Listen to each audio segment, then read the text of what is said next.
Sunt două lucruri pe care vreau să le spun acum. De fapt, sunt aceleași pe care le-am spus, cred că și data trecută, tot aici. Îndemn oamenii să adopte responsabil,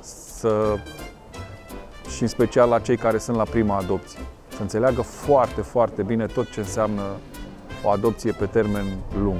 Poate fi extrem de costisitoare și emoțional și financiar.